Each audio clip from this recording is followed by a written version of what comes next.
تو اس کی بارگاہ میں حاضر ہو تو اس کے حضور عرض کر، فرمایا اپنے دکھ اپنے رب کو بتا، وہ جلدی کرے یا دیر سے کرے تجھے ساری دنیا سے بے نیاز کر دے گا، تجھے کسی کا محتاج نہیں رہنے دے گا۔ اپنے مسلح کو، اپنی دعاؤں، ایک بزرگ فرماتے ہیں میں نے دعا مانگنے کا طریقہ اپنی بیوی سے سیکھا۔ دعا مانگنے کا طریقہ اپنی، سیکھنے والے تو اپنے بچوں سے بھی سیکھ لیتے ہیں، سیکھنے والے تو ہر ایک سے سیکھتے ہیں۔ وہ کہتے ہیں میں نے دعا مانگنے کا سلیقہ اپنی بیوی سے سیکھا ہے۔ حضرت وہ کس طرح؟ فرمانے لگے میری بیوی نے نا مجھے کوئی کام بتایا، کچھ پیسوں کی ضرورت کے لیے کہا، تو میں نے اسے کہا کہ بھئی ابھی میرے پاس نہیں ہے، کچھ دنوں میں آتے ہیں تو میں دے دوں گا۔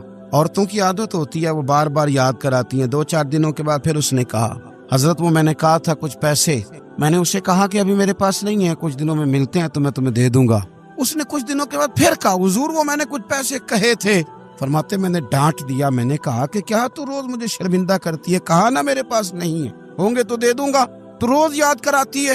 فرماتے اس نے پہلے تو میری ڈانٹ کو سہا، پھر میرے سخت جملوں نے اس کی آنکھوں میں آنسو پیدا کر دی، پھر اس نے اپنے آنچل میں اپنے اس دکھ کو سمیٹا، اور پھر اس نے ایک جملہ کہا تو میں رو پڑا، اور مجھے اپنے رب سے مانگنے کا طریقہ آ گیا۔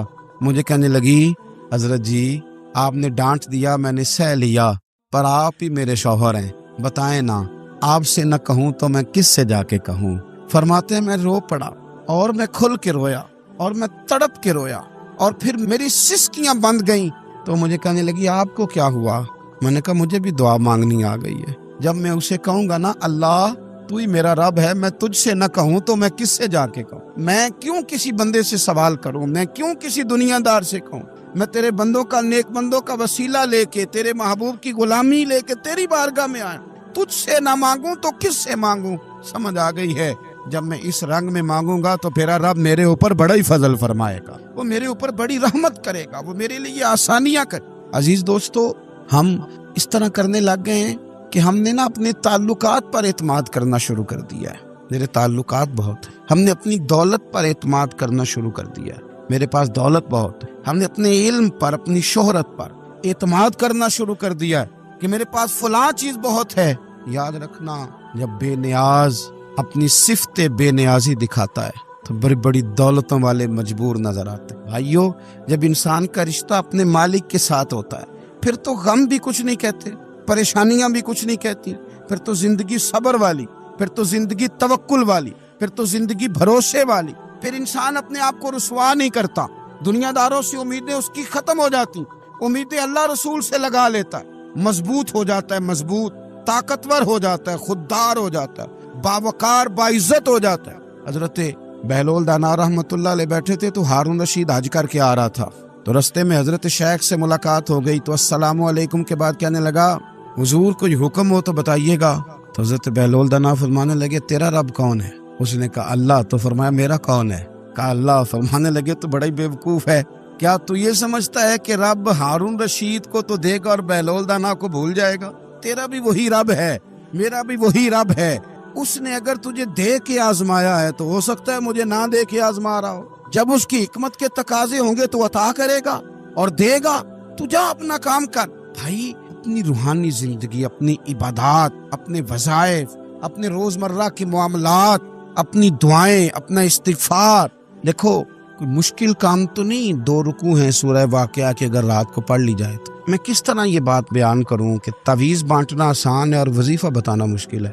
سارا دن تعویذ بانٹیں تو لوگ لینے کو تیار ہیں، اور اگر آپ وظیفہ بتائیں تو کہتے ہیں تو مشکل کام ہے۔ او خدا کے بندے، اگر آپ کا تعلق قرآن پاک کے ساتھ مضبوط ہو، قرآن پاک کے ساتھ اگر آپ کا رشتہ ہو، لوگ سفارشیں ڈھونڈتے ہیں نا دنیا میں، کوئی تعلق مل جائے تو میرا کام ہو جائے، دنیا میں اتنا مشکل معاملہ ہے، آخرت میں مجھے بتائیے گا کتنا مشکل معاملہ ہوگا۔ میرے نبی پاک صلی اللہ تعالی علیہ وسلم نے فرمایا جو لوگ سورہ ملک پڑھا کرتے تھے نا، سورہ ملک، یہ سورت ملک قیامت میں ان کی سفارش کرے گی، اور اس طرح کرے گی کہ کہے گی اے اللہ یہاں اس بندے کو جنت میں داخل کر دے یا مجھے قرآن پاک سے علیحدہ کر، تو رب فرمائے گا جا اس کا دامن تھام کے اسے جنت تک پہنچایا۔ آپ بات کو سمجھیں، جب آپ کے تعلقات اپنے معاملات کے ساتھ مضبوط ہوں گے، یہ نبی کریم نے وعدہ کیا ہے کہ تو سورت واقعہ پڑھ تیرے گھر میں فاقہ نہیں آئے گا۔ حضرت عبداللہ ابن مسعود رضی اللہ تعالیٰ عنہ بیمار تھے تو حضرت عثمان غنی رضی اللہ تعالیٰ عنہ تیمارداری کے لیے تشریف لے گئے اور جا کر کے کہا کہ آپ بڑے بیمار ہیں، آپ کی بیٹیاں زیادہ ہیں، میں چاہتا ہوں کہ خزانے میں سے کچھ مدد کروں۔ تو سیدنا عبداللہ ابن مسعود رضی اللہ تعالیٰ عنہ اٹھ کے بیٹھ گئے اور کہنے لگے امیر المومنین، اللہ آپ کو میری طرف سے، میری بیٹیوں کی طرف سے بہتر صلہ دے، میری بیٹیوں کو کسی خزانے کی ضرورت نہیں، میں نے انہیں خزانہ دے دیا ہے۔ کہا جناب آپ نے کون سا خزانہ دیا ہے، میں آپ کے مالی معاملات کو جانتا ہوں۔ تو فرمانے لگی امیر المومنین، میرے نبی کریم نے فرمایا ہے جو سورت واقعہ پڑھے اسے کبھی فاقہ نہیں آتا، میں نے بیٹیوں کو یاد کرا دی ہے، یہ خزانہ میں نے انہیں دے دیا ہے۔ وہ سارے والدین سنیں جو بیٹیوں کے لیے پریشان رہتے ہیں۔ حضرت عبداللہ ابن مسعود نصیحت کر رہے ہیں، فرمانے لگے میں نے سورت واقعہ یاد بھی کرا دی ہے، پڑھنے کی عادت بھی ڈال دی ہے۔ حضور نے فرمایا ہے جو سورت واقعہ پڑھے اسے فاقہ نہیں آتا۔ کہنے لگے چاند تو اپنی جگہ چھوڑ سکتا ہے، سورج گر سکتا ہے، تارے ٹوٹ سکتے ہیں، پر مدینے والے رسول کی بات غلط نہیں ہو سکتی۔ حضور نے فرمایا فاقہ نہیں آئے گا تو انشاءاللہ کبھی بھی نہیں آئے گا۔ کرنے کا کام یہ ہے کہ ہم اپنے معاملات، اپنی عبادات، اپنی دعائیں، کبھی 10 منٹ عادت ہو جائے نا دعا مانگنے کی علیحدہ سے رات کو۔ حضور نے فرمایا جو فرض نماز کے بعد دعا مانگے اللہ اس کی قبول کر لے۔ نبی پاک صلی اللہ تعالی علیہ وسلم نے فرمایا اللہ مسافر کی دعا قبول فرما۔ حضور نے فرمایا اللہ مظلوم کی دعا قبول فرما۔ حضور نے فرمایا بیمار سے دعا کراؤ اللہ اس کی دعا قبول فرما۔ میرے نبی پاک نے فرمایا ماں باپ جب بھی اولاد کے لیے ہاتھ اٹھائیں، ویسے تے بلے شاہ تو آسمانی اڈدیاں ہی پھڑ دیں، جڑا گھر بیٹھا انہوں بڑھیا ہی نہیں۔ حضور فرمانے لگے ماں باپ جب بھی اولاد کے لیے دعا فرمائیں اللہ ان کی دعا کو قبول کرتا ہے۔ آپ اپنا تعلق بنائیں، دعا کے ساتھ، عبادت کے ساتھ، مصلی کے ساتھ رشتہ بنائیں، استغفار پڑھیں۔ صلاح الدین ایوبی صلیبی جنگوں میں تھے، رات کو مسجد اقصی میں نماز پڑھی تو پریشان تھے۔ ایک بزرگ سے ملاقات ہوئی تو وہ کہنے لگے کہ آپ بڑے پریشان ہیں۔ کہنے لگے حضور پریشان اس لیے ہوں کہ پہلے ہی مسلمان کمزور ہے، اب میں نے سنا ہے دشمن کا ایک بحری بیڑا وہ جنگی سامان سے بھرا ہوا آ رہا ہے، تو اب ان کے پاس اور تلواریں اور نیزے آ جائیں گے، مسلمانوں کے پاس پہلے ہی وسائل کی کمی ہے، پریشان ہوں کس طرح کر کے مقابلہ کریں گے۔ یہ بات کہتے ہی صلاح الدین ایوبی نے بزرگوں سے کہا حضور آپ بھی دعا کرنا، دعا کی بڑی طاقت ہے۔ میرے نبی پاک نے فرمایا دعا مومن کا ہتھیار ہے، دعا مومن کا۔ حضور نے فرمایا تقدیر کو سوائے دعا کے کوئی چیز نہیں بدل سکتی، دعا مومن کا ہتھیار ہے، یہ کافر کے پاس کوئی نہیں، یہ ہتھیار ہے مومن کا۔ اللہ کرے آپ کو سمجھ آئے، پھر سنیں کئی بار کہہ چکا ہوں یہ ہتھیار ہے، کافر کے مقابلے میں جو تیرے پاس سب سے بڑا ہتھیار ہے وہ دعا ہے۔ دعائیں کرانی چھوڑ دی، کرنی چھوڑ دی، لینی چھوڑ دی۔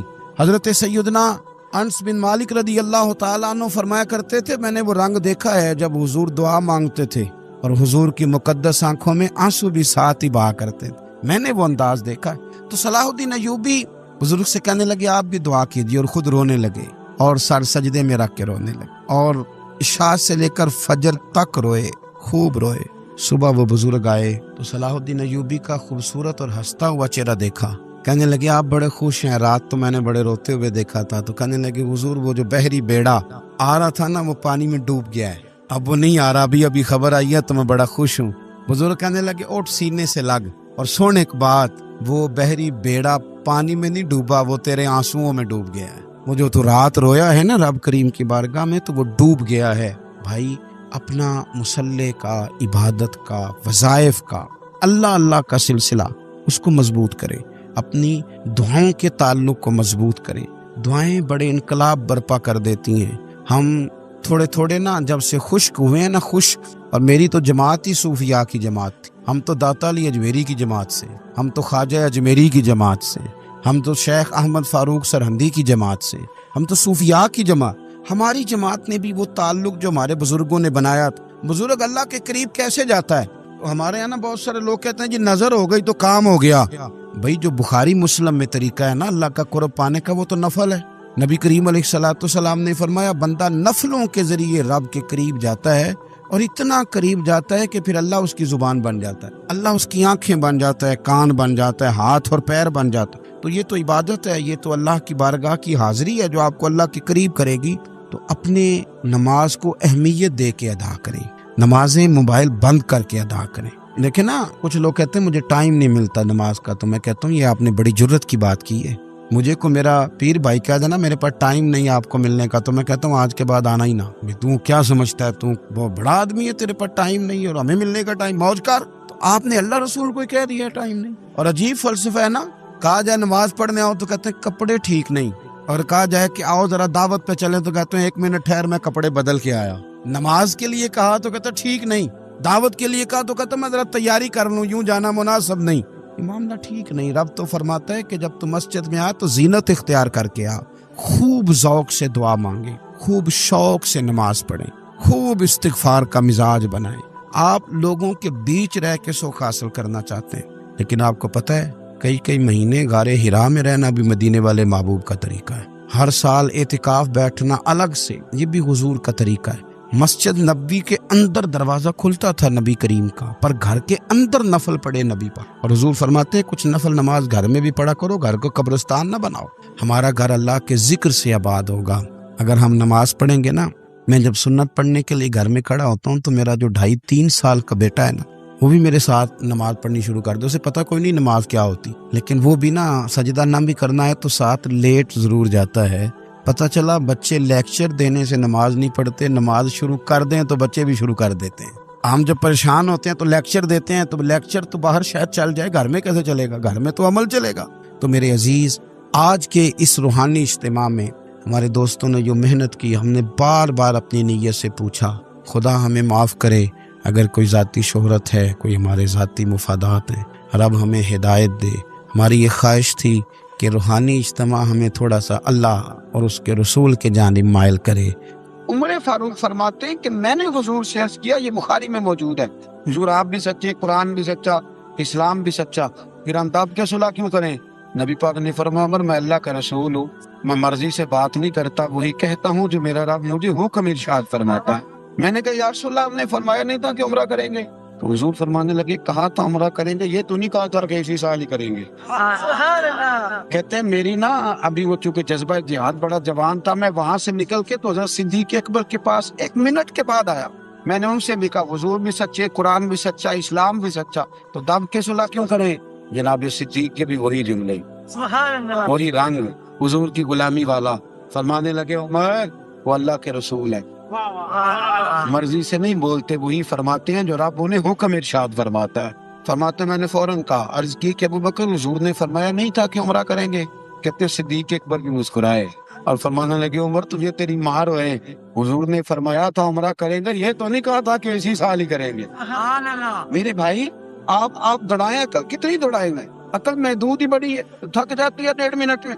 میں آپ کو ایک بات بتاؤں، ہمارے اسد فرمایا کرتے تھے جو بندہ علم رکھتا ہے اور عمل نہیں نہ کرتا وہ تو اداکار بن جاتا ہے۔ ناراض ہو گئے آپ لوگ؟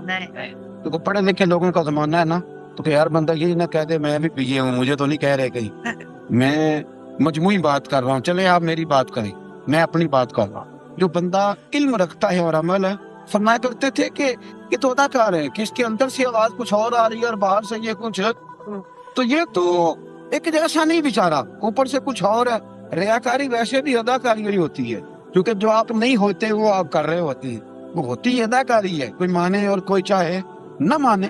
جب آپ عمل کرتے ہیں نا دین پر، تو پھر بہت ساری تقریروں کی ضرورت نہیں رہ جاتی۔ پھر کسی عالم کو اٹھنا بیٹھنا لوگوں کو بتا دیتا ہے کہ یہ دین اس چیز کا درس دیتا ہے، پھر اس کا گفتگو کرنا، لوگوں سے ملنا جلنا، یہ اندازہ کر دیتا ہے کہ یہ بندہ ماسٹر کیا ہوا ہے اس نے، یا ایم فل کا اسٹوڈنٹ ہے، یا پی ایچ ڈی کی ہے۔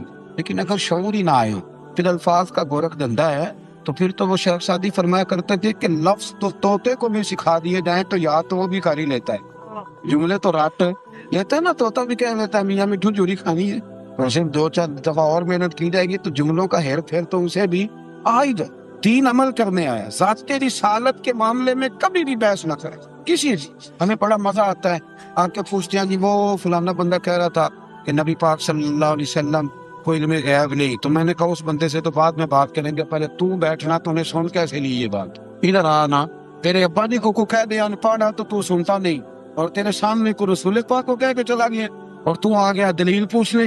میری بات کو سمجھے، امیر ملت پیر جماعت علی شاہ صاحب محدث علی پوری رحمت اللہ، پاکستان کا مطلب کیا ہے؟ تسی یہ گل ایسا تسی طریقے پاکستان، اس کا مطلب ہے یہ نعرہ اتنا پکا ہے کہ بچے بچے کی زبان پہ آج بھی تو آپ کی کون سی سیاسی جماعت کے نعرہ لگاتی ہے؟ تحریک لبیک پاکستان. وہ میری بات تو سمجھیں آپ. یہ کوئی کہتا ہے جمہوریت کے لیے بنا تھا، کوئی کہتا ہے سوشلزم کے لیے بنا تھا، کوئی کہتا ہے حقوق کے تعین کے لیے بنا تھا، جمہوریت کے لیے بنا تھا. تو انڈیا کی جمہوریت تو آج بھی آپ سے اچھی ہے، آج تک ڈکٹیٹر کی حکومت نہیں ہے. یہ کس بلا کا نام ہے جو آپ لے رہے ہیں؟ پاکستان کا مطلب کیا؟ لا الہ الا اللہ. محمد رسول اللہ صلی اللہ. امیر ملت فرماتے ہیں جب پاکستان بن رہا تھا نا تو ہم پاکستان کے حق میں تقریریں کرتے تھے، لوگوں کو بتاتے تھے کہ وہاں نبی پاک صلی اللہ علیہ وسلم کا نظام نافذ ہوگا، امیر غریب کا فرق مٹے گا، انصاف لوگوں کو دہلیز تک ملے گا. ہم چونکہ اسلامی نظام کی خوبصورتیاں بیان کرتے تھے، جو ہندوؤں کے پنڈت تھے نا وہ چونکہ گاندھی کی آندھی میں بہ رہے تھے، وہ پاکستان کے مخالف تقریریں کرتے تھے اور معاذ اللہ ثم معاذ اللہ لوگوں کے ذہنوں میں فطور پیدا کرتے تھے. اسلام کی سزائیں بڑی سخت ہیں، وہاں ہاتھ کٹیں گے، گردنیں کٹیں گی، ترنے لگیں گے. ان کو کیا پتا تھا کہ یہاں حکمران ہی وہ آ جائیں گے جن کا دور دور تک رشتہ کوئی نہیں اس کا، دور دور تک. یہ وہ نا لوگوں کو بتاتے تھے، انتشار پیدا کرتے.